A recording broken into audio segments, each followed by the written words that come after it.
Ella nos ha enseñado a poder ver el arte de una forma corta, precisa y entendible.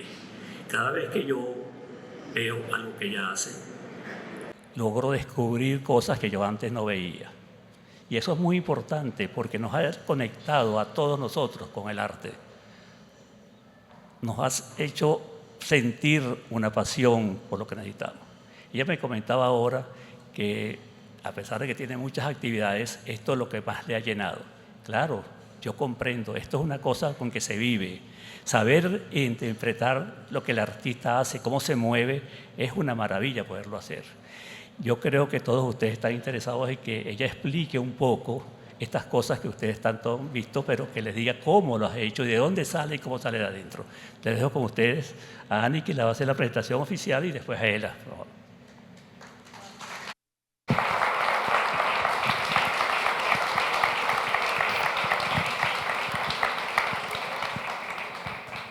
Buenos días. Estamos muy emocionados de tenerte aquí, Ela. Gracias por compartir con nosotros, gracias por tu tiempo y por atender la invitación de esta tertulia en la que nos vas a compartir tus experiencias y tus ideas en torno al arte. E igualmente gracias a ustedes por acompañarnos.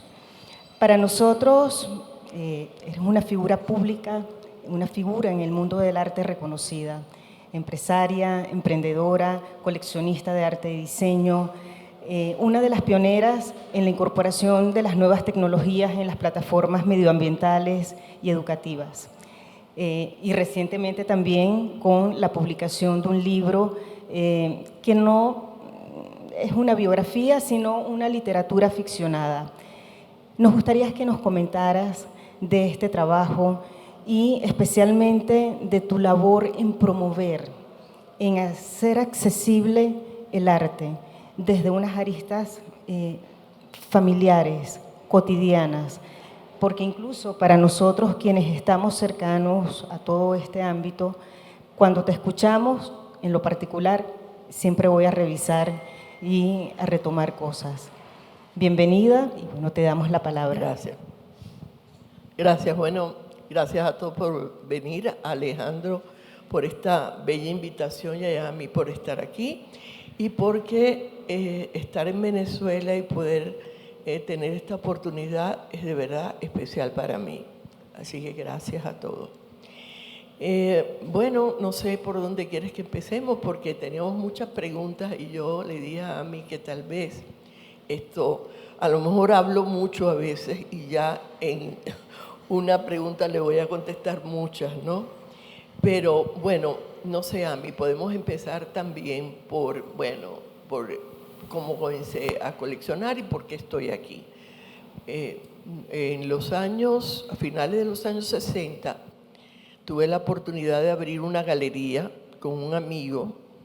La galería se llamaba Galería Sanssouci, estaba localizada en Chacaíto, en el Centro Comercial Chacaíto, y yo era muy joven y claro, siempre pensé que iba a ser artista. O sea, desde chiquita tenía atracción por la pintura y mi madre me puso en clases de arte, etc. Pero claro, nos exilamos, vinimos a Venezuela, mi vida cambió y fui por otro camino. Entonces empezamos la galería como era un negocio, pero también era una manera de acercarme al arte de alguna forma. Estuve en la galería y empecé a coleccionar arte venezolano, porque era lo que más tenía al alcance de mi mano. Y de allí, como a los 3 años, me casé, a los 2 años me casé y empecé a viajar por Latinoamérica. Tuve que dejar la galería porque ya no tenía el tiempo, tenía una familia, viajaba mucho. Y entonces empecé a interesarme por el arte latinoamericano porque viajábamos a México, a Argentina, y se me abrió esa puerta, ¿no? En lo que fue el arte latinoamericano. Así empecé. Después, a los años, bueno, como en el año 86, paré de coleccionar, porque me interesaba mucho la parte social, veía que Venezuela necesitaba mucho de liderazgo, de ayudar a la gente y a los hospitales. Total, que abrí varias fundaciones y me dediqué a la labor filantrópica de ayudar a niños de la calle y a otras cosas. Y eso fue también un camino, vamos a decir, un poco espiritual para mí, porque fue una búsqueda de por qué estaba aquí, existencial, y hacia dónde iba a ser mi vida y qué quería hacer de mi vida. Y entonces paré como 6 años o 7 años de coleccionar. Y en los 90 me di cuenta que de verdad yo podía hacer lo mismo que estaba haciendo en otros ámbitos, podía hacerlo también en el arte. Entonces empecé a incursionar entre los artistas y ver de qué manera podía ayudarlos. En el año 96, yo iba mucho en París a la FIAC y a otras ferias. Decidí que el arte era internacional, que era global y que yo quería también ver qué pasaba en otras partes del mundo. Entonces empecé a coleccionar ya abiertamente fuera del área latinoamericana, empecé a comprar otras obras. Claro, en el proceso de coleccionar uno va cambiando, te cambia el gusto, te cambia la visión, porque te cambia la vida, ¿no? Y el arte también refleja mucho tu vida cotidiana, lo que pasa alrededor tuyo. Los artistas, cuando están haciendo su obra, están haciendo la obra que refleja su vida, que refleja lo que en ese momento están viviendo en el país, en el área, en la zona, ¿no? Así que me interné mucho en ver qué pasaba internacionalmente y así fue creciendo, ¿no? Y creciendo la colección. En el año 2001 empecé una fundación. Realmente en el 2002 fue que la abrimos, pero yo empecé ya en el 2001 con una residencia y dije, voy a ayudar a los artistas latinoamericanos, porque vi que muchos latinoamericanos que eran muy famosos en sus países realmente no tenían la oportunidad de interactuar y de ver qué pasaba en otras partes del mundo, no tenían oportunidades de buscar una galería fuera de sus países. Dije, vamos a ayudar a los artistas. Entonces empecé con una residencia que fue muy simpático porque esa residencia en Miami era muy complicada, porque en Miami, y sobre todo en ese momento, era un sitio donde nadie vivía en un círculo, no había círculos de artistas. O sea, uno vivía en la playa, el otro vivía en el sur, el otro. Entonces, para nosotros, hacer que los artistas, que los primeros 2 artistas fueron Saraceno, que hoy en día posiblemente todos ustedes conocen, él hizo su primera ciudad flotante y fue una locura porque hicimos unos globos que tuvimos que inflar en la playa de Key Biscayne y traer camiones de helio y bueno, y entonces él se metió a saltar arriba de los globos estos que flotaban y la policía vino y las tragedias, ¿no?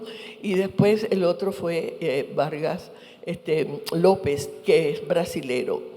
Y bueno, el cierre de esa residencia fue caótico, eran todos jóvenes, hacían locura, casi queman el sitio donde teníamos la exhibición. Y yo dije, no, esto no es para mí, esto es demasiado fuerte. Y entonces decidimos hacer los premios de CIFO. Hice la fundación que se llama Cisneros Fontana Art Foundation en Miami, porque estábamos mucho en Miami en ese momento. Y ya yo había abierto un Kunsthallen en Miami. Yo abrí un Kunsthallen en el año 99 en Miami que se llamó Miami Art Central. Y Miami Art Central lo que queríamos era traer exhibiciones buenas para Miami, porque la escena artística en Miami era verdaderamente pobre. Y el museo de Miami quedaba en el centro, en un sitio donde había muchos homeless y poco atractivo para que la gente fuera. Entonces creamos esto y traje exhibiciones del Pompidou, del Reina Sofía, con esto viendo que era tan difícil que todo este público realmente se interesara por las artes, porque cuando estás en un sitio donde hay playa, hay baile, hay cosas que pasan, es muy difícil arrastrar a la gente hacia los centros de arte. Pero fue una experiencia muy interesante y de allí, en ese Kunsthallen, fue que hice la primera exhibición de Carmen Herrera. Y tal vez deba hablar un poquito de Carmen Herrera porque Alejandro también me dijo que había mucha gente interesada en el proceso, ¿no? Y yo estaba en Nueva York, un galerista amigo me llama y me dice que tengo que ir a ver a un artista cubana concreta. Ya yo conocía a todos los concretos, los había descubierto en Miami, en Cuba, y me extrañó porque me hizo el nombre y no me llamaba nada. Yo dije, esto es una muchachita joven haciendo arte concreto. Y finalmente fui a la galería, estaba vacía, era un día que estaba cerrado todo, y me enseñó todos estos magníficos cuadros y yo digo, sí, muy bonitos. ¿Y qué edad tiene esta muchachita? Me dice, 89 años. Digo, ¿cómo? Y bueno, ¿y estos cuadros de qué época son? No, todos estos cuadros son de los 60, los 50, porque ella nunca tuvo la oportunidad de hacer exhibiciones, porque en los años 50 y 60, porque ella se fue a vivir a Nueva York en el año 38. Ella se casó con un americano que era un profesor de Columbus, y se fue de Colombia y se fue a vivir a Estados Unidos desde el año 38. Así que ella estuvo en contacto con todos los grandes artistas en Nueva York y tuvo la oportunidad de tener un amplio espacio y no se lo dieron porque era mujer. Y en esa época no le daban espacio en la galería a las mujeres. Entonces ella guardó todos esos cuadros. Cuando yo llegué dije, bueno, esto es maravilloso, quiero conocerla. Y compré, no sé, todos los 50 y los 60 que había, porque eso realmente, el core de la parte latinoamericana de la colección es sobre el concretismo, porque yo en el año 80, y eso es otra historia que contaré después, me gustó y me atrajo una obra de Soto.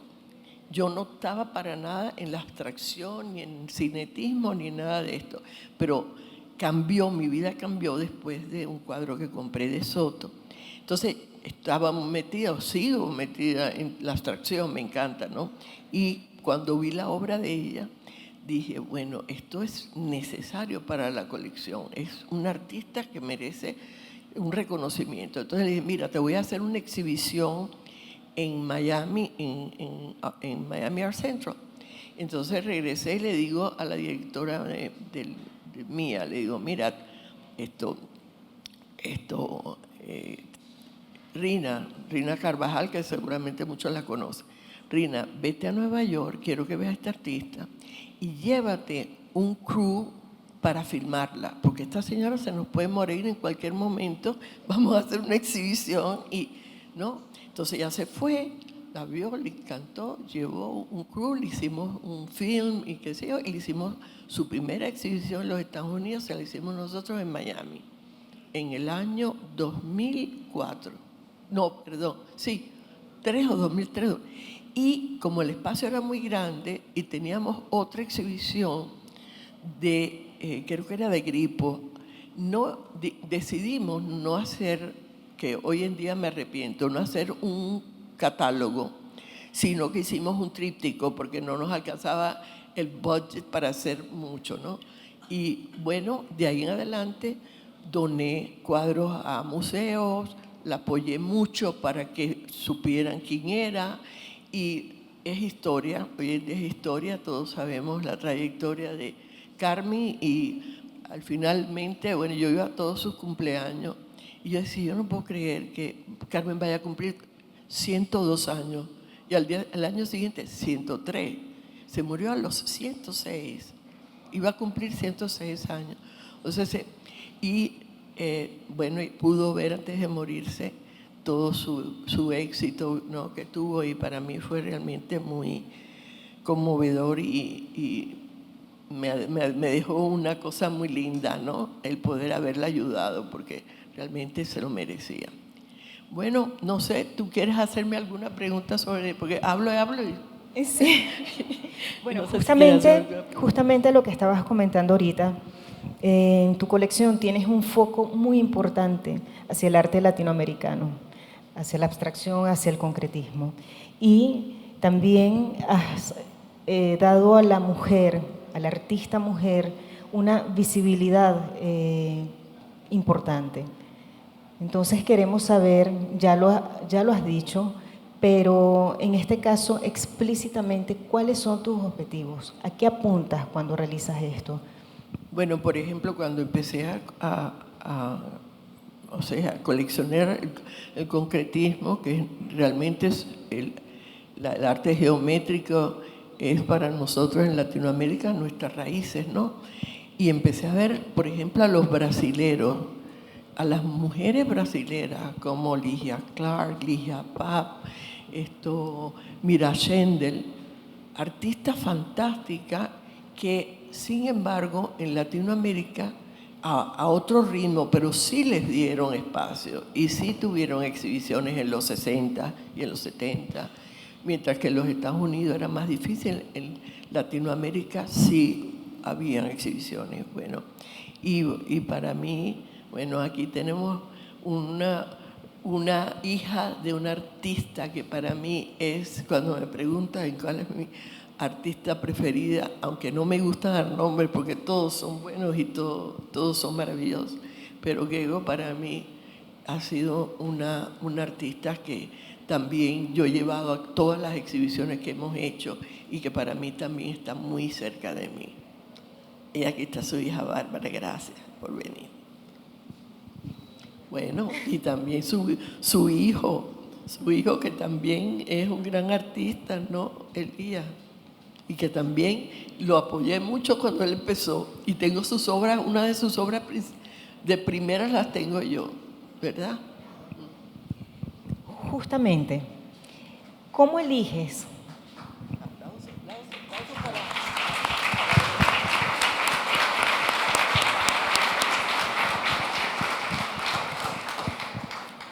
¿Cómo eliges? ¿Cómo le pones el ojo al artista? O sea, ¿qué te lleva a decir, yo quiero apoyar a este artista, especialmente a través de la fundación? Sé que existen unos parámetros, pero creo que hay algo más, algo que tiene que ver con una conexión. Sí, bueno, hay que aclarar que CIFO como fundación tiene su propia colección, que no tiene nada que ver con mi colección. O sea, el proceso de lo que nosotros hacemos, y les voy a explicar, en CIFO tenemos grupos de curadores en cada uno de los países latinoamericanos, ¿no? Y esos curadores envían cada año sus proyectos, o sea, escogen a los artistas. Esos artistas vienen a participar luego a un board que escogemos de 5 o 6 curadores de esos 50 y pico, y ellos son los que hacen el proceso de escogencia. En realidad, damos aproximadamente unos 10 premios anuales, 10 o 12. Eso se ha ido alargando porque, aparte de los premios estándar, nosotros hace como 4 años empezamos un premio con Ars Electrónica. Ars Electrónica es es el festival de arte de nuevos medios más grande del mundo, tiene 40 años.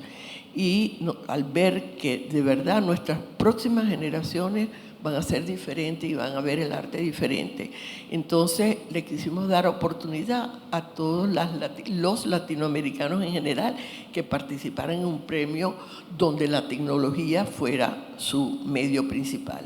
Y para la sorpresa de todos, en el primer año que hicimos este premio, fueron 6 premios que dimos y eran todas mujeres, escogida por los curadores, donde nosotros, eso es completamente transparente y nosotros no participamos en la escogencia de los premios. Y fueron todas mujeres. Hasta los mismos de Arte Electrónica quedaron muy sorprendidos, porque siendo siempre un arte un poco más caro para concebirlo, ¿no? Porque tienes que contar con la tecnología, que es cara, etc. Pues las mujeres salieron adelante y fueron los primeros premios, de verdad.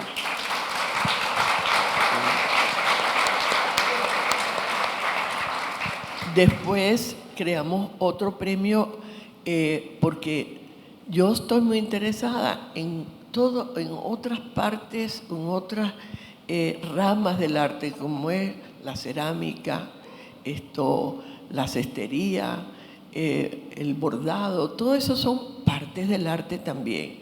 Y siempre ha estado como relegados a un segundo plano. Entonces empecé a interesarme en coleccionar también cerámica y creé un premio de cerámica, que no necesariamente tiene que ser para un ceramista, sino para un artista que quiera concebir o hacer una obra en cerámica. Y nos unimos con una fábrica muy grande de cerámica en México, que es José Souro, y allí en esa fábrica van los grandes artistas internacionales a crear obras en cerámica, ¿no? Los americanos, todos. Ellos tienen un área, y para los que trabajan con cerámica, llegar a tener acceso a esos hornos grandísimos es muy difícil.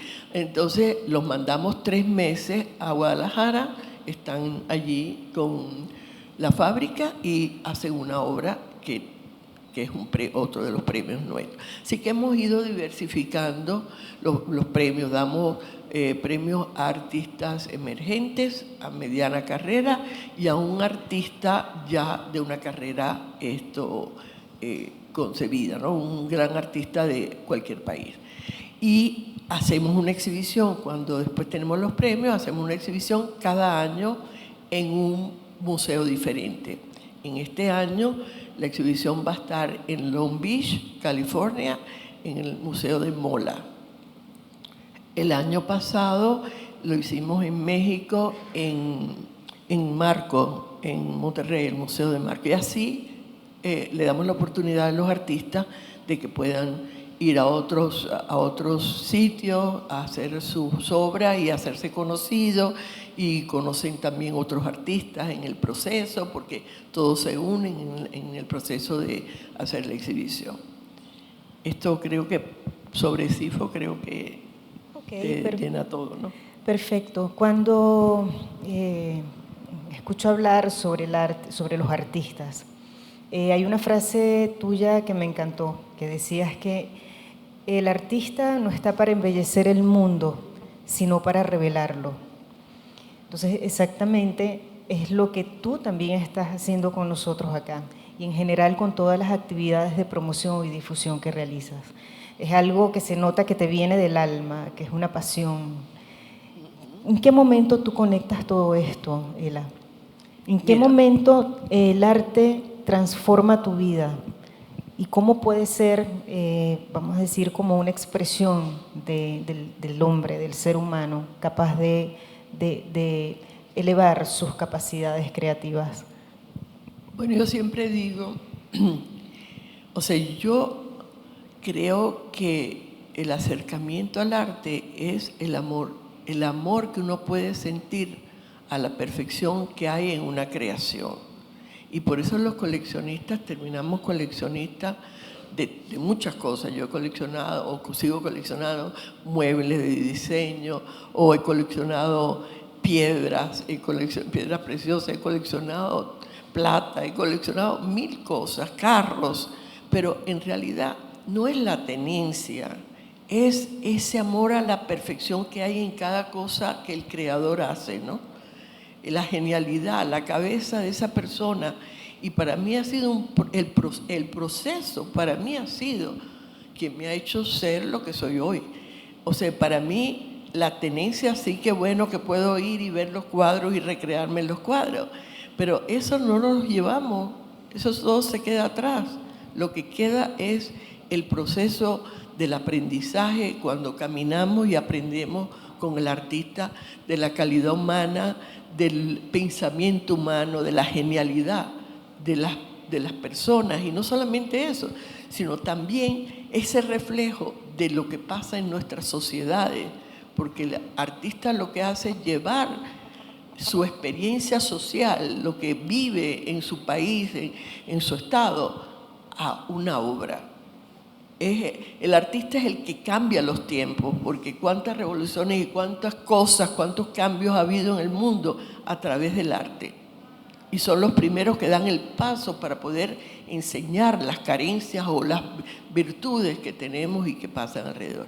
Y siempre digo, qué fácil es o qué difícil es no poder ver la mano del Creador en el vaso que utilizamos todos los días cuando bebemos agua, o en los platos, o simplemente esas sillas donde estamos sentadas. Detrás de cada cosa de nuestras vivencias diarias hay alguien que lo pensó, lo ideó y lo creó. Y estamos rodeados de eso, del ingenio del ser humano. Y para nosotros eso tiene que ser, y por eso yo hago lo que hago, ¿no? Porque quiero despertar, sobre todo en los jóvenes, esa idea del ahora. Porque el ahora es quien nos hace ver todo eso que estamos diciendo y hablando, ¿no? La belleza en las casas, en donde vives, en quien creó, no sé, el jardín. O sea, en todo eso está la mano creadora de alguien, ¿no? Y para nosotros tiene que ser importante el estar presente para poder disfrutar de cada momento de esa genialidad y esas cantidades de cosas, ¿no?, que nos rodean tan bellas. Qué bien. Justamente tu campo de acción, de difusión, es en español, es decir, hay un público al que, Oye, en un inglés, objetivo. En inglés también, en inglés también. Sí, sí, como y no. ahora abrir Ajá. las redes en China. Guau. Xiaoguanshu también. Sí, pero Sí. digamos que tienes un objetivo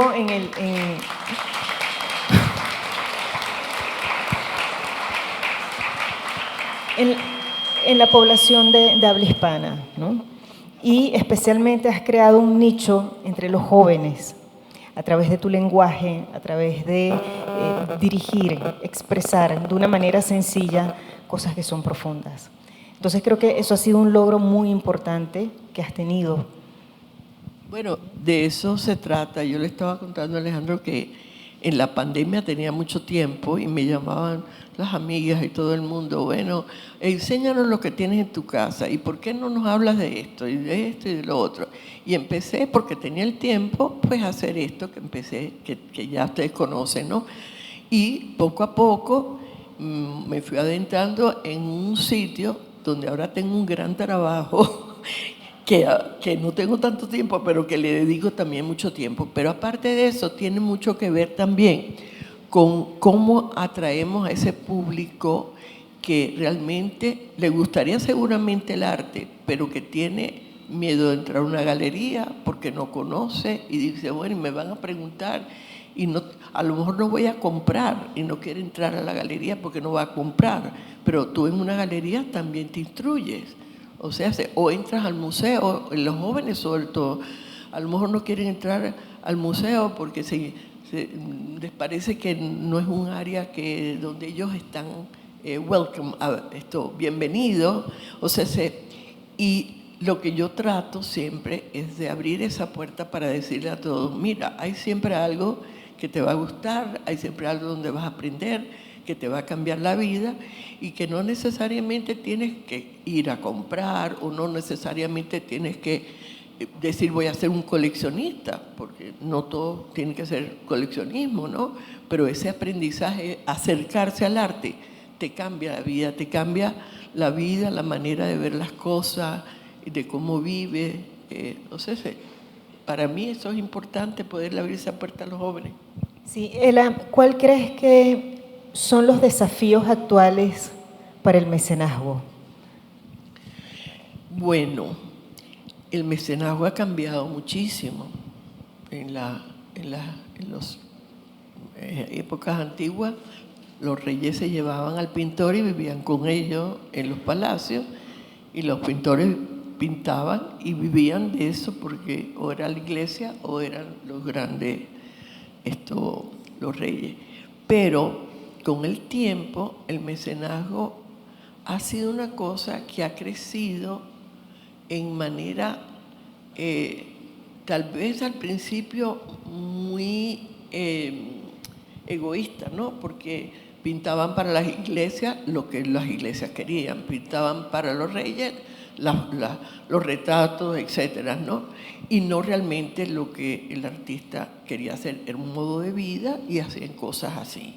Con el tiempo yo creo que los museos se convirtieron en sitios donde el artista quiere ir, quiere estar, ¿no? Entonces, de alguna manera, el mecenazgo viene de comprarle al artista una obra, ¿no? Porque todos los coleccionistas, sin los museos, sin las galerías, los artistas no podrían hacer su trabajo, ¿entiendes? O sea, eso es parte del mecenazgo. Después ha ido cambiando porque ahora los coleccionistas nos hemos convertido en puertas para que más gente contribuya a ver más artistas. Entonces, coleccionistas tienen museos hoy en día, hay museos privados en todas partes, compiten con los museos porque muchos de ellos tienen mucho dinero y pueden comprar obras que los museos no pueden comprar. Y, por ejemplo, y yo he abogado mucho en muchos de los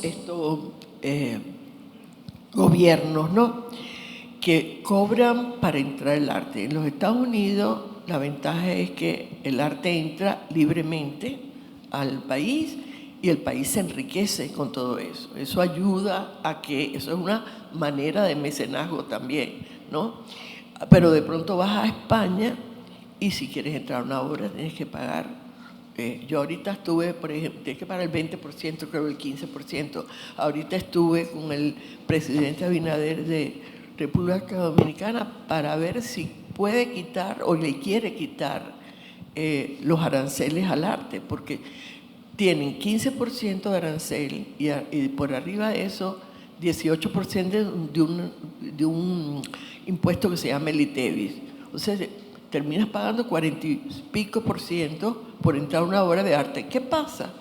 Pues no hay buenas galerías, no compran, los que compran buenas obras las dejan todas afuera, en un apartamento en Miami, aquí ya. Deja de enriquecer el país, ¿no?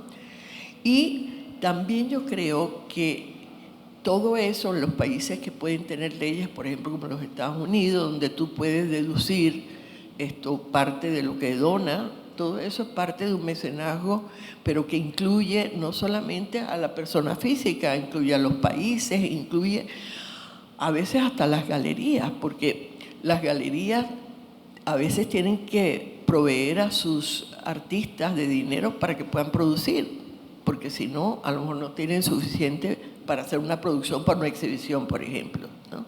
Así que hay muchas formas de mecenazgo y ha ido cambiando con los tiempos, por supuesto. Sí, están dos aspectos. Uno, que estás comentando, que tiene que ver con el mecenazgo, pensémoslo entonces para jóvenes artistas en vida, bien artistas consolidados, pero también está el otro punto, que ya es una colección o vinculado con la colección que ya está conformada, que tiene que ver con la preservación del patrimonio. Entonces, yo creo que en estos tiempos es algo fundamental. Nosotros acá, hoy, finaliza también, clausura la exposición de Rafael Monasterios. Es una exposición sin fines de lucro, una hermosa exposición que se hizo posible gracias al aporte de los coleccionistas. Y en este encuentro con ellos volvimos, refrescamos la pasión que tiene el coleccionista por preservar, por hacer que la obra circule, se muestre, que tengamos el placer de verla. Entonces creo que hay también una responsabilidad social y cultural en este aspecto. Sí, no todo el mundo, yo he hecho muchas exhibiciones, no sé cuántas. Nosotros a través de la fundación hemos hecho más de 40 exhibiciones o 50, no sé ya. Pero en las exhibiciones, por supuesto, es una forma de ayudar a los artistas. Ahorita yo tengo una exhibición en el Museo de Marco en Monterrey y ellos hicieron una exhibición muy grande, creo que es la más grande que se ha hecho de la colección, hay como 167 cuadros y es sobre mujeres, solamente mujeres que participan en la colección. Es una exhibición que yo lloré. Cuando entré, me eché a llorar, porque bellísima, un testimonio muy bonito de los artistas. Habían artistas latinoamericanos y americanos y europeos, de todo tipo, ¿no? Pero me dio mucho placer de que hubieran escogido a las mujeres y que hubieran decidido hacer una exhibición solo de mujeres, ¿no? En esas exhibiciones que uno trata de promover, ¿no? En realidad, también tenemos que pensar que las exhibiciones cuestan dinero, que no todos los museos están dispuestos a poner. Ahí entra de vez en cuando el mecenazgo, tienen que levantar el dinero a través de la constitución de ellos, de la fundación, de los boards, ¿no? Para poder hacer las exhibiciones. Pero, por supuesto, cuando tú hablas específicamente de un artista nuevo y la preservación digamos, de cosas que como ustedes están haciendo en la galería ahora hay que hacer, entra también mucho los estates o las fundaciones que dejan por atrás los artistas, porque y tengo algunas experiencias con artistas que se mueren y las familias no quieren hacer nada o no se sienten capaces de hacer nada, ¿no? Yo en el año 2005 me interesé mucho, en 2004, que iba a hacer en Miami una exhibición sobre el concretismo en Latinoamérica, etc. Y me puse a pensar, bueno, ¿y dónde están los fotógrafos de esa época? Y empecé a hacer una investigación sobre qué hacían, si había alguna experimentación sobre la abstracción en la fotografía, ¿no? Y me encontré con que en Brasil había mucho, no en toda Latinoamérica, pero mucho en Brasil, algunos en Venezuela y muchos en Argentina también. Y compré muchísimas obras, pero tuve que ir a la familia a pedirle que por favor sacaran las cajas debajo de la cama para ver lo que tenían guardado, porque no se ocupan, entonces guardan las cosas y eso se pierde, ¿no? Entonces es de los museos, de los coleccionistas, de los curadores, ir y tratar de sacar eso para después preservarlo, ¿no? Y yo tengo una colección de como más de 600 fotografías de esa época, toda de todo lo que fue el modernismo y la experimentación con la fotografía de esa época. Y los incluí en esa exhibición que hice en el 2000, en Miami, 2005, de la abstracción latinoamericana. Y ahí se volvieron locos todos los museos que fueron y empezaron, ¿cómo puedo comprar esto? Claro, ya yo había comprado todos los silver prints, todo lo antiguo, y no querían. No, queremos los silver prints y queremos esto y queremos los otros. Cometí un error, no comprar los negativos, porque si hubiera comprado el negativo, entonces hubiera podido controlar un poquito más, porque después empezaron entonces a hacer copias y esto y lo otro. Y me recuerdo que vino el Tate y estaban muy locos con la foto, pero no conseguían lo que ellos querían. Yo les dije, bueno, yo les voy a donar 10 fotos que tengo. Y ellos, bueno, pero es que tienen que ser de esto y de no.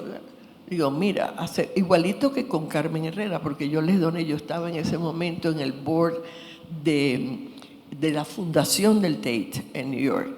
Y cuando fui a donarles el cuadro de Carmen Herrera, me dijeron que no conocían, no conocemos a esta señora, ¿cómo vamos a aceptar esto? Y yo les dije, mejor que la acepten, porque después no la van a poder comprar.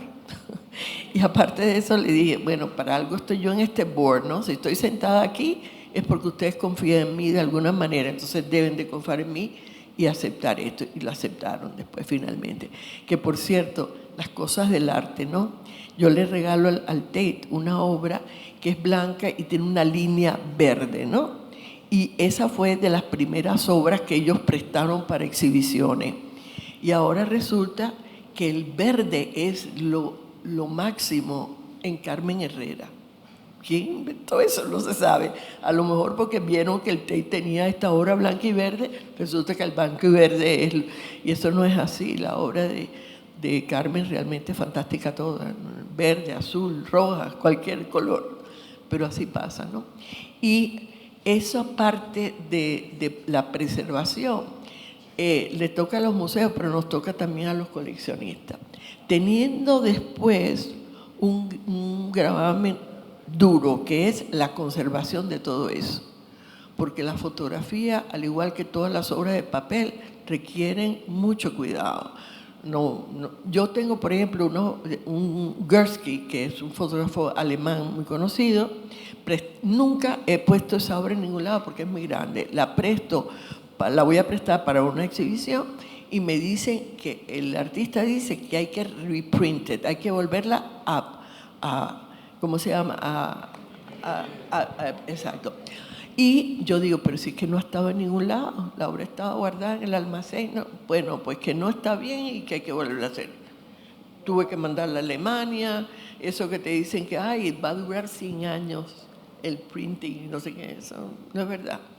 Entonces mandé la obra para atrás para poderla hacer. O sea, así, todo lo que es papel, fotografía, todo es un cuidado grande, muy grande. Y bueno, eso es parte de lo que pasa para la preservación de todo eso, que cuando tienes una colección, ya por ejemplo como la mía, que no todo está exhibido, está en el almacén, tengo que tener gente que abre las cajas para ver si no hay hongo, para saber si las fotografías están bien.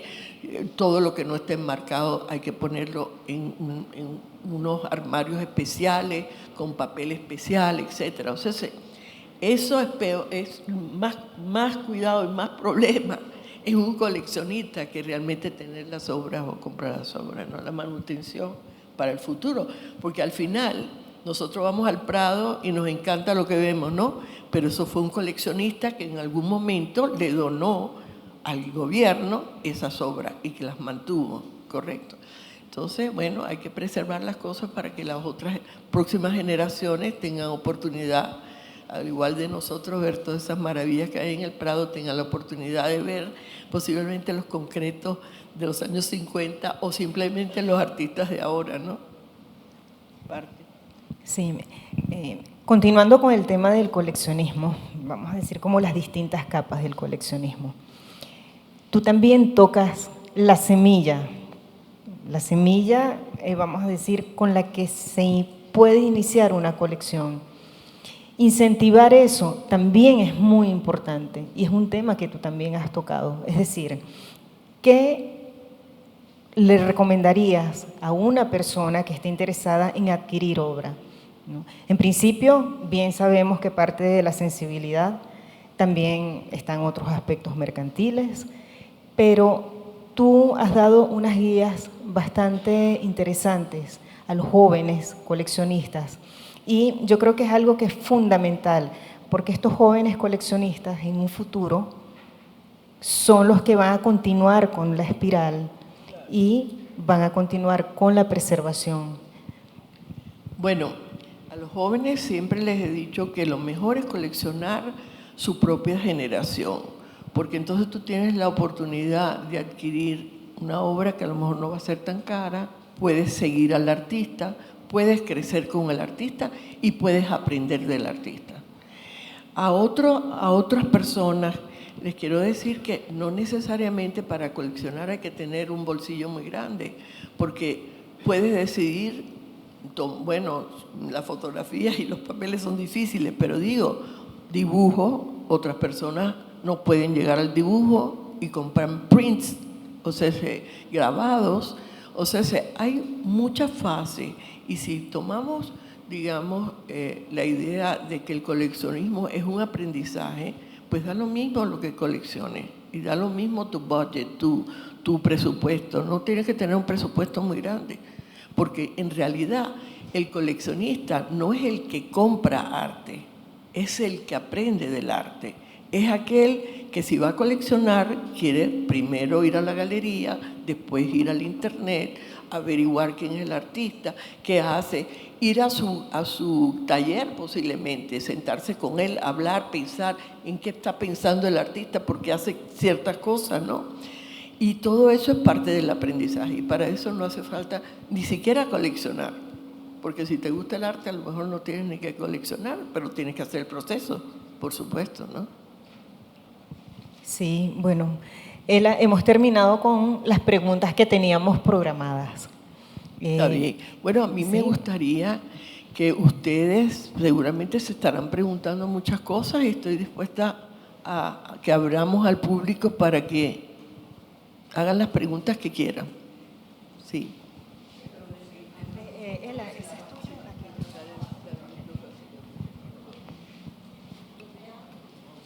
¿Quién fue el segundo?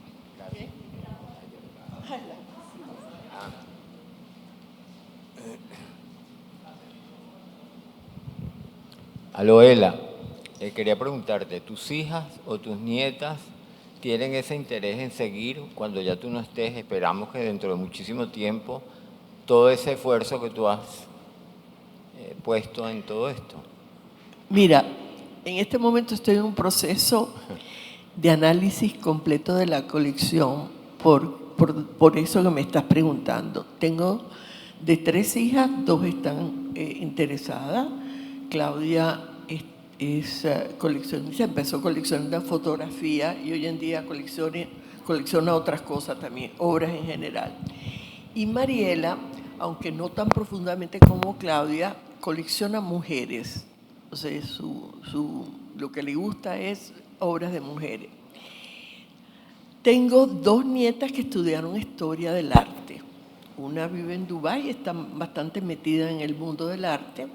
La otra escribe muy bien y está todavía muy jovencita, acaba de graduarse de historia del arte y también de periodismo. Y entonces está haciendo cosas con...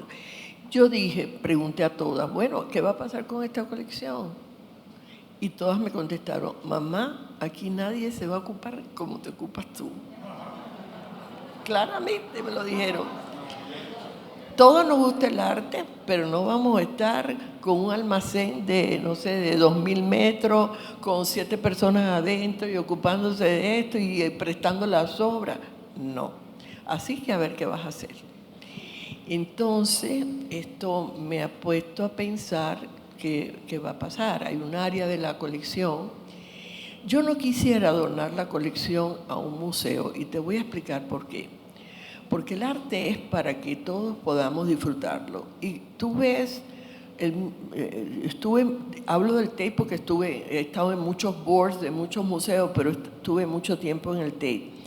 Y allá hay 248.000 obras, de las cuales ni 10.000 han estado para el público en los últimos 50 años.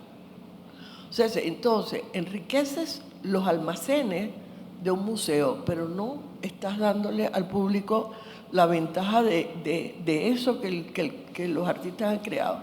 Entonces, yo he hecho muchos esfuerzos en España, sobre todo para esto. O sea, firmé un acuerdo con el Ministerio de Cultura en un momento dado, hace unos años, para abrir la tabacalera, para poner la colección, parte de la colección allí, y yo les iba a donar como 400 cuadros para que eso se abriera. La política es muy complicada, pasé por 3 ministros, 3 ideas diferentes, no sé qué, y terminé ya al final donde no había el dinero, donde no había... Después me han llamado que si de Barcelona, de Bilbao, he estado con no sé cuántos gobiernos, porque que me han llamado, pero al final por algo se tranca, casi siempre por el dinero y por la voluntad política. Pero uno tiene que pensar, yo dije, bueno, si yo dejo las obras más principales a un gobierno, va a pasar que todos nos vamos, pero eso se queda ahí y el gobierno tiene una responsabilidad de mantenerlo, correcto. Y pensé siempre en un país como España, porque es un país que tiene nuestras raíces latinas, desde ahí venimos mucho, y que tiene una seguridad, porque tiene una trayectoria de conservación de arte muy buena. ¿Qué más quisiera que fuera un país latinoamericano o el propio nuestro? Pero desgraciadamente nos demuestran que la cultura en nuestros países es lo primero que hay que digamos, que hay que dejar cuando hay una crisis y es lo último que nos preocupa.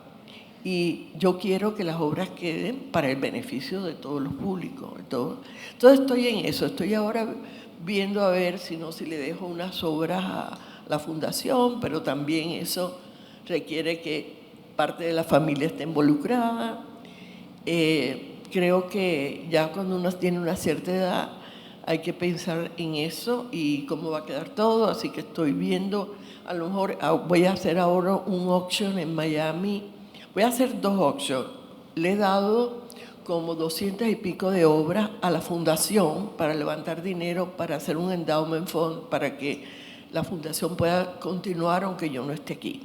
Y entonces voy a hacer con Sotheby's en Nueva York, posiblemente en el mes de octubre se va a hacer una primera subasta de unos 30 cuadros en beneficio de la fundación, y después durante Art Basel en Miami vamos a hacer otra auction con otros cuadros. Y bueno, estoy en ese momento tratando de organizarme para el futuro.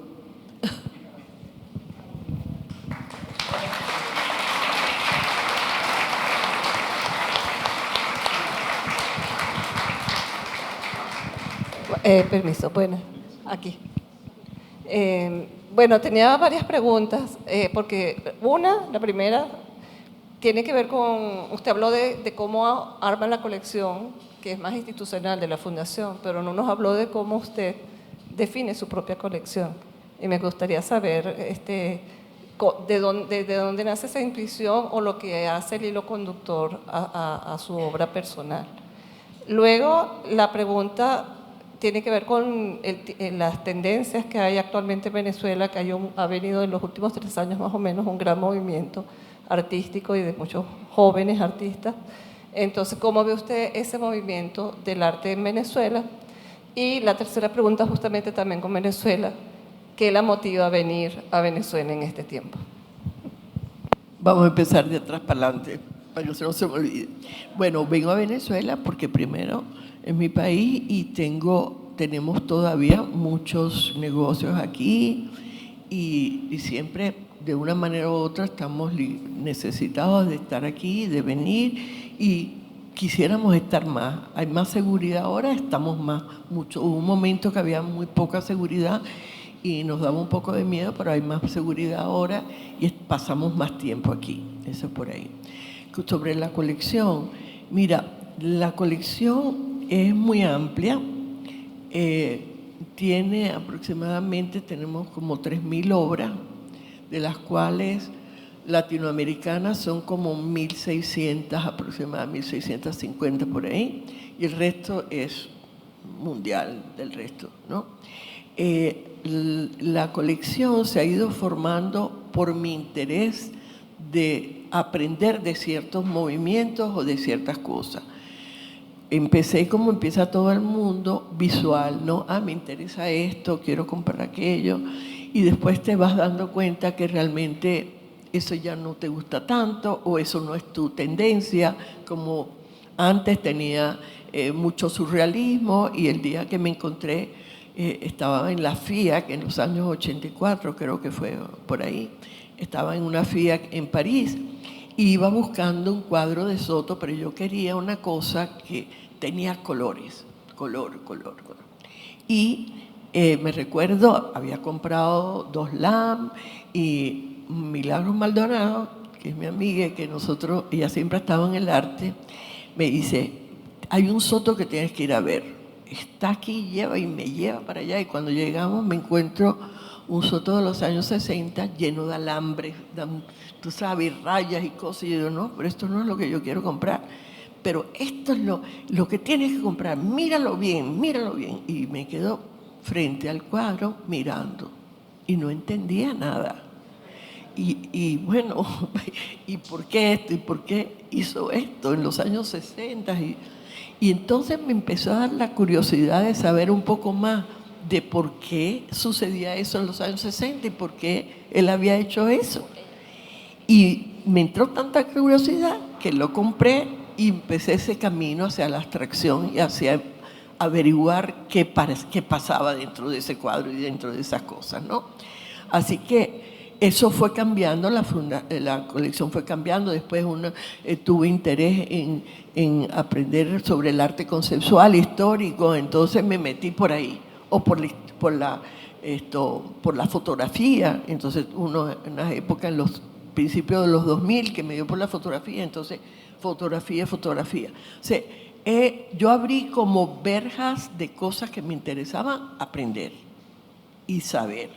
Y después fui comprando cosas que vi. Bueno, este grupo que tengo para la colección, a lo mejor venía un curador y me decía, pero te falta tal artista. A lo mejor no me interesaba, pero decía, bueno, vamos a averiguar qué es lo que hace, y de verdad esto es parte que interesa para que esta área de la colección sea completa. ¿Entiendes? O sea, ha ido cambiando, pero hay cosas muy específicas dentro de la colección que han sido desarrolladas porque es lo que me interesa. Por ejemplo, yo llegué a Cuba y me encontré con que fui a comprar unos artistas. Yo había comprado Los Carpinteros, los conocía desde que habían salido de la escuela en los años 90, y entonces fui a comprar, quería comprar algunos artistas cubanos, y me dijeron, estuve en el museo, y el museo me dice, bueno, queremos que usted nos quiera hacer una exhibición de su colección.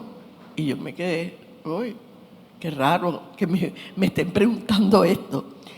Y le dije, bueno, si ustedes quieren, pues, ¿por qué no? Bueno, es un proceso, aquí tienen que hacer muchas averiguaciones y no sé qué. Le dije, bueno, vamos a hacer el proceso, ¿no? Y fue un proceso muy interesante porque en los Estados Unidos, todas las obras estaban en los Estados Unidos. No querían darme los permisos. Entonces tuve que ir a los FAC. Y eso fue un proceso de más de un año, con abogados, con esto, porque OFAC no quería darme el permiso de sacar las obras de Miami directamente a La Habana. Y después en La Habana, el Ministerio de Relaciones Interiores y todo, me estaban investigando, porque quién era yo que iba a venir con toda esta colección de pronto. Y bueno, en esos años, que fueron unos años entre el 2010 al 12, porque fue durante la Bienal del 2012 que se hizo la exhibición, ¿no? Y me empecé a quedar mucho en Cuba porque iba para Estados Unidos y volvía y así, ¿no? Hasta que al fin, como 2 meses antes de la Bienal, me dan el permiso de los FAC. Porque si no, ya yo iba a sacar todas las obras a Madrid para entonces llevarlas de Madrid a La Habana. Y todo el mundo me decía, te van a quitar las obras, no las lleves a Cuba. Yo dije, no, porque me di cuenta en ese tiempo, primero, la calidad que tenían los artistas cubanos en todo lo que era su preparación.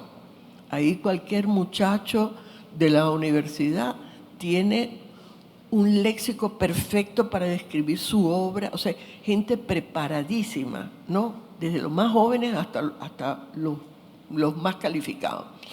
Y me dio pena ver que estudiaban con fotografías de libro. No había libro. Entonces, alguien prestaba un libro, le tomaban fotos y se pasaban las fotos para poder estudiar. O el libro, le sacaban un libro y se lo prestaban. Realmente unas condiciones. Yo dije, me gustaría darle la oportunidad, porque todos me decían, es que ninguna de esas obras que tú nos estás hablando las hemos visto nunca, físicamente, ¿no?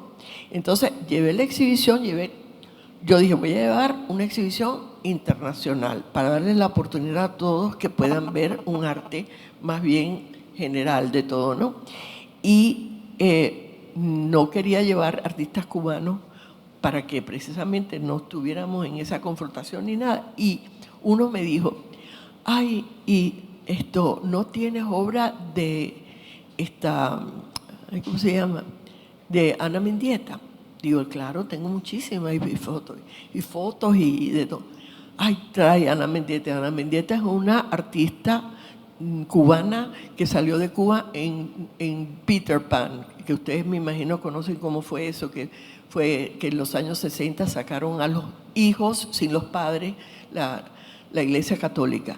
Y ella era una Peter Pan, la separaron de su hermana, cada una en un sitio diferente en los Estados Unidos, y ella creció amando el arte e hizo mucho arte. Y en los años 80 ella fue a Cuba y hizo unas obras también muy raras y muy interesantes, porque ella fue a Jaruco, y eso es un campo, ¿no? Y había unas cuevas, una cosa, y ella se metió por ahí y hizo un arte en las piedras. Y le preguntaron que por qué había ido ahí, porque eso se iba a perder. Y ella dijo, así es el arte, para hacer un momento y que después se pierda. Y entonces llevé a la exhibición a Ana Mendieta para que tuvieran la oportunidad de ver la obra de ella, que es fantástica, ¿no? Pero bueno, la colección ha estado en muchos sitios y creo que está muy definida en cosas que a mí me han interesado a través de los años, ¿no? Sobre el arte venezolano. Bueno, la verdad es que Venezuela siempre ha sido una cuna para el arte muy importante, porque si nosotros vemos, yo me acuerdo de lo que había aquí en Venezuela de coleccionistas y de todo, estoy hablando de los años 70, un Hans Neumann y otros como él que coleccionaban, y teníamos unas colecciones fantásticas. Una Sofía Inver que hizo un museo que es de la calidad de cualquier parte del mundo, con unas obras maravillosas. O sea, Venezuela ha sido siempre un sitio donde el arte ha crecido, donde ha tenido espacio, ¿no? Y nuestros artistas son realmente especiales y buenísimos, ¿no? Y cuando nos ponemos a ver que hoy en día estamos tan dispersos por todo el mundo, ojalá pudieran estar todos en un solo sitio, porque así es que una comunidad artística puede crecer. Cuando se van y son parte de una diáspora, se diluyen en España o en los Estados Unidos y les cuesta mucho trabajo, tú sabes, volver a arrancar, de verdad. Hola, mi nombre es Rosmarie Aguilar. Tengo una pregunta, más que todo una inquietud de respecto al público que está hoy asistente. En su mayoría, el 80-90% gente de 45, diría yo 50 años en adelante.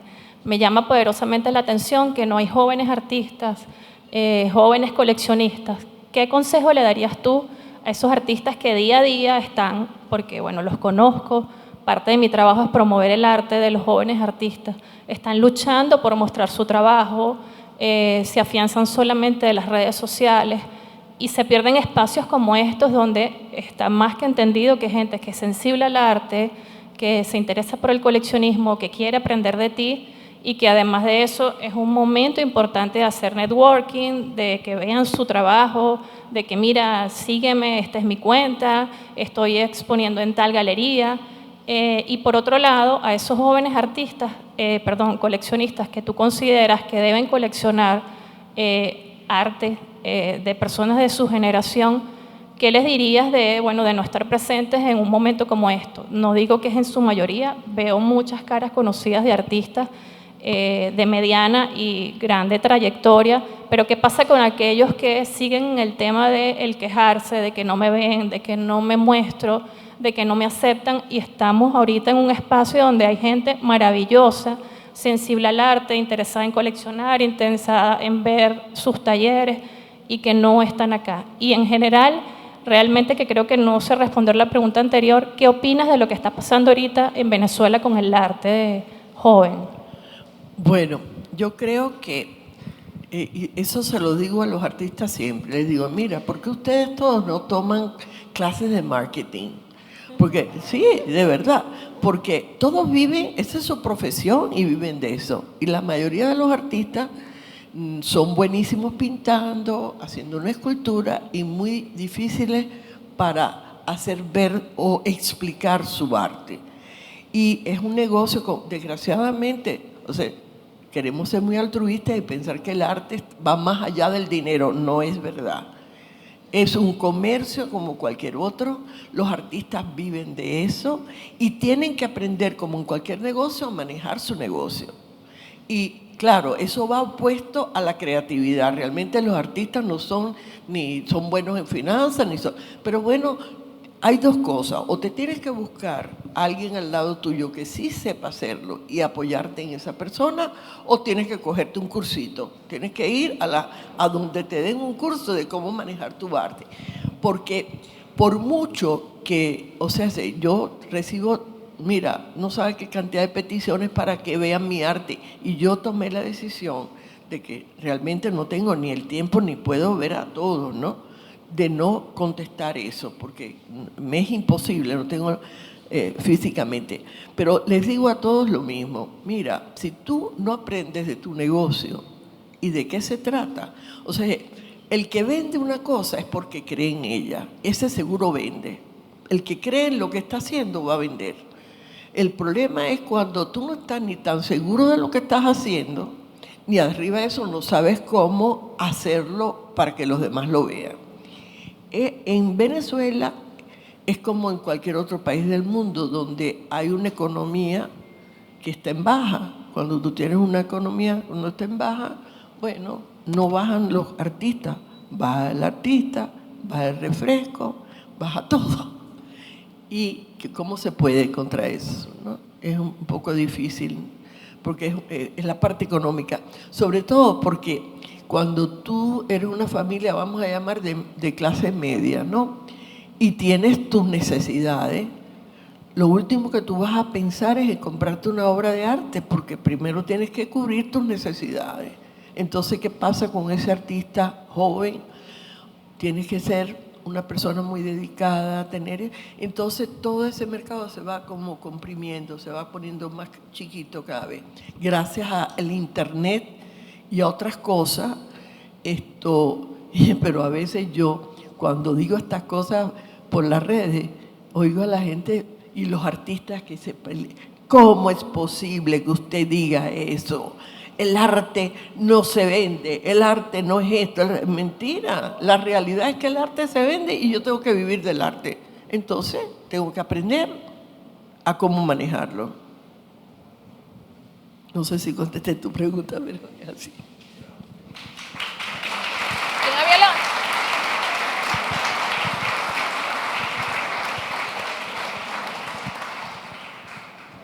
Sí, buenas tardes. Es un placer para mí conocerla. Estoy disfrutando, al igual que el resto del público, esta tertulia que espero que se repita. Mi pregunta en concreto es la siguiente. ¿Qué están evaluando los museos internacionales? ¿Qué medida proteccionista están gestando para protegerse de aquellos grupos que se hacen llamar ambientalistas y que dañan obras de arte que son demasiado hermosas, y para los que amamos el arte, para mí es un crimen que dañen un arte de una forma tan vandálica? Y me gustaría saber qué posición tienen los museos, si están pensando pues en una medida, en una multa, qué podemos hacer con respecto a estos grupos mal llamados ambientalistas.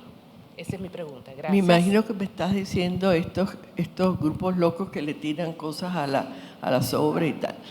Mira, el museo, desgraciadamente, tiene su finanza muy estricta, o sea, muy conservadora. ¿Por qué? Yo te voy a dar un ejemplo, ¿no? Yo le he prestado al Reina Sofía muchas obras y quise prestarle un acervo de alguien, un artista muy importante, para que lo guardara. Y me contestaron, ¿sabe por qué no lo podemos recibir? Porque no tenemos el dinero para pagar el seguro. Entonces, se ven en el problema de que todo este tipo de cosas que suceden necesitan más seguridad, más controles, más todo, y a los museos les cuesta sacar esos fondos. Claro, no estamos hablando del MET, o que tiene, no sé, un fondo de billones de dólares, estamos hablando de los museos en general, ¿no? La mayoría de los museos viven de 1/3 de su presupuesto dado por el Estado, 1/3 de su presupuesto dado por los amigos del museo, el board del museo y tal, y 1/3 de lo que ellos normalmente sacan de la venta de las tickets, etc. Entonces son presupuestos muy ajustados que cuando hay un desbalance de este tipo empiezan a temblar. Es difícil.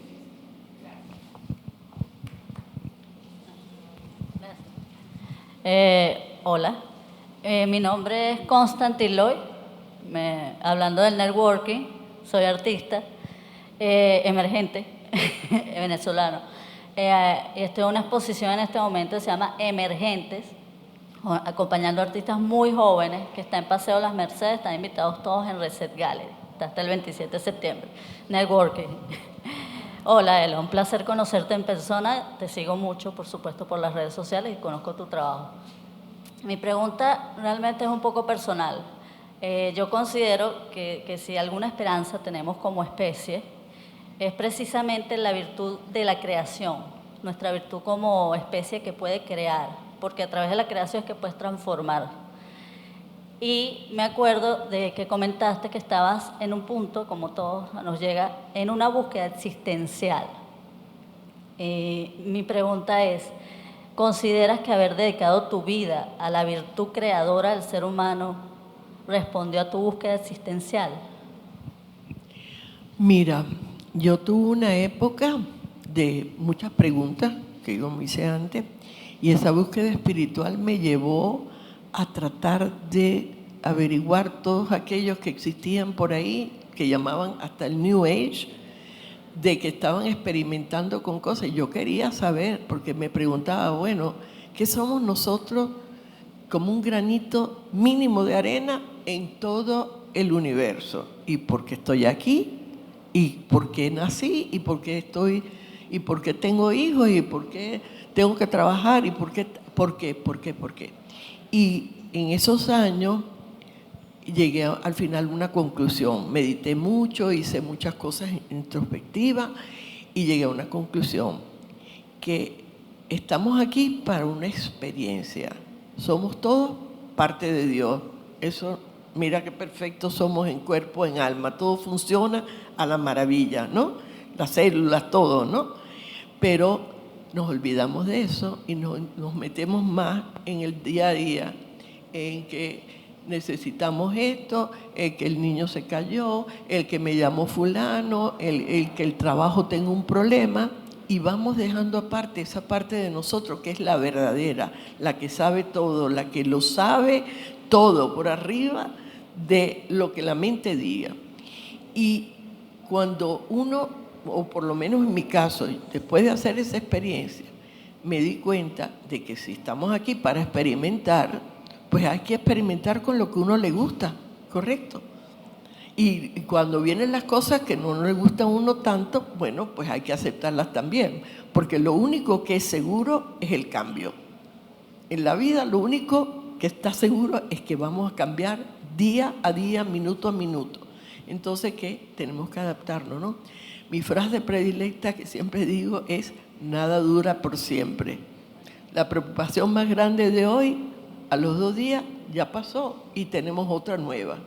Así que, en realidad, bueno, tenemos que experimentar y estamos aquí para experimentar lo bueno, lo malo, todo. Es parte de lo que es la vida. Y ya.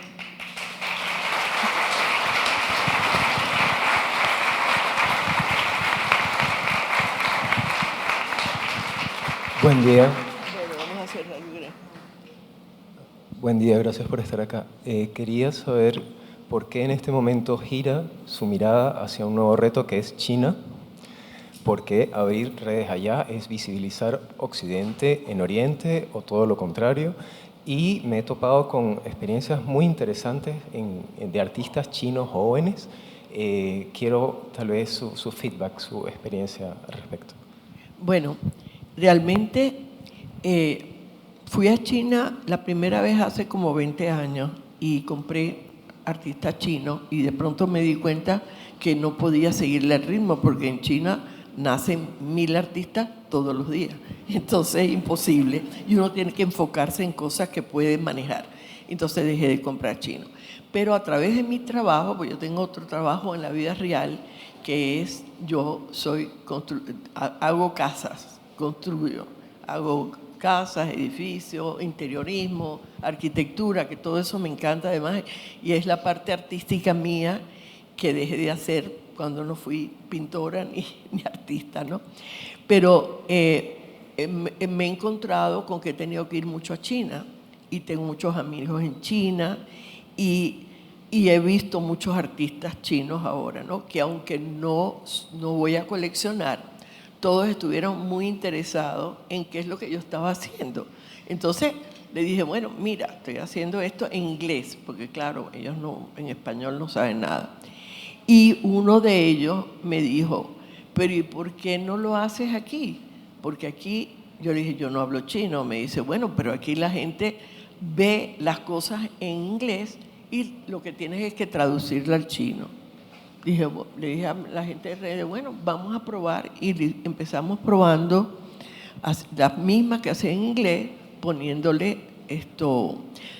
También porque uno de mis amigos quería producir el libro en China y me dijo, esto puede ser también un apoyo para el libro, así que, ¿por qué no lo hace? Y bueno, me metí en eso y empezamos y ahí vamos. Vamos a ver qué pasa. Una sorpresa.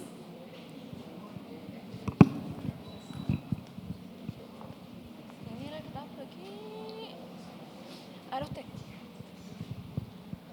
Buenos días. Yo le agradezco a la Galería Freites que nos haya puesto con una vieja amiga, compañera de la calle París de las Mercedes, que alguna vez cuando fui candidato a alcalde me ayudó aún a sabiendas que yo iba a perder. Ela Fontanara. Una tertulia así no se tiene todos los días, evidentemente. Ela, yo te quería preguntar algo.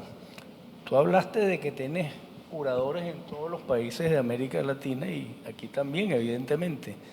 Pero uno como quien está nadando en un mar y no ve el tiburón, te quería preguntar si tú desde afuera has localizado algún pueblo o alguna parte de Caracas o del interior donde se está dando más el arte en este momento. Porque también hay otro problema, que uno no lo ve. Y son los medios de comunicación los más grandes, sobre todo de Internet, que a la gente joven no le han dado cabida. Quitándonos de la pintura y de la escultura, cuando uno escucha la música, no es que me moleste, es la música mía también. Pero uno escucha las estaciones de radio y se quedaron en los años 70. Y resulta que cuando uno contacta a gente joven, pues hay jóvenes que son muy buenos hoy en día, hay otros muy malos también. Entonces yo quería, Ela, en tu experiencia, ¿qué sabes de algún sitio en Venezuela donde se está dando más facilidad para el arte? Muchas gracias a todos. Bueno, siempre Caracas es el sitio por excelencia, ¿no? Porque aquí es donde más galerías hay abiertas, etcétera. No tengo ese conocimiento así específico en general, porque tampoco tengo ese gran tiempo. Cuando vengo aquí, vengo de trabajo y paso poco tiempo, paso 15, 20 días, no he tenido mucho. Pero sí te puedo decir que me quedé muy sorprendida, y a lo mejor ustedes lo vieron en las redes porque lo acabo de publicar, que estuve en Margarita la semana pasada de vacaciones y me encontré con una estupenda exhibición en Playa del Agua sobre las etnias indígenas de nosotros. Y dos fundaciones, que creo que es la Fundación CAFE y la Fundación Miragua, se unieron para hacer esta exhibición que realmente está puesta como de museo. Les aconsejo a todos que si tienen y van a Margarita, vayan a verla porque es muy bonita la exhibición. Pero no puedo decirte específicamente eso porque no tengo ese tiempo como para hacer esas averiguaciones. Pero bueno, quién sabe en el futuro. Yo creo que ya podemos cerrar. Buenos días, señora Ela. Mucho gusto. Soy Cristian González. La sigo por las redes y bueno, para uno como venezolano que está aquí y que hace país, siempre es un motivo de orgullo que haya una colección como la de usted en el mundo Y bueno, lamentablemente todos sabemos la realidad que vive el país y que nuestros museos no están actualizados y pasará mucho tiempo para que empiecen por lo menos a ponerle suficiente aire acondicionado y después vendrá el proceso de actualización, es lo que aspiramos. Entonces, más que una pregunta, es como un clamor mío como venezolano y de muchos amigos míos, de que si usted algún día llega a crear un museo o en España, pero que siempre nos tenga allí presente, así sea una tercera parte, porque será una oportunidad estupenda de que Venezuela se actualice con una colección como la de usted, privada, dentro de un marco legal. Una vez escuché una frase de otra gran dama de la sociedad, Leonor Jiménez Mendoza, cuando inauguró la hermosa Casa Veroes en el centro de Caracas, una frase de Jorge Luis Borges: solo podemos dar lo que ya hemos dado, solo podemos dar lo que ya es de otro. Le aseguro que si Sofía Imbre estuviese viva, ya la hubiese convencido a que se hubiese traído gran parte de su colección para acá. Muchas gracias. Bueno, gracias.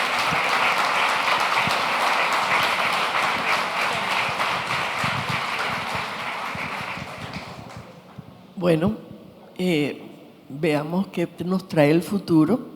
Siempre hay sorpresas que nos traen cosas nuevas. Podría ser que en un futuro podamos hacer algo, claro que sí. Siempre estamos abiertos.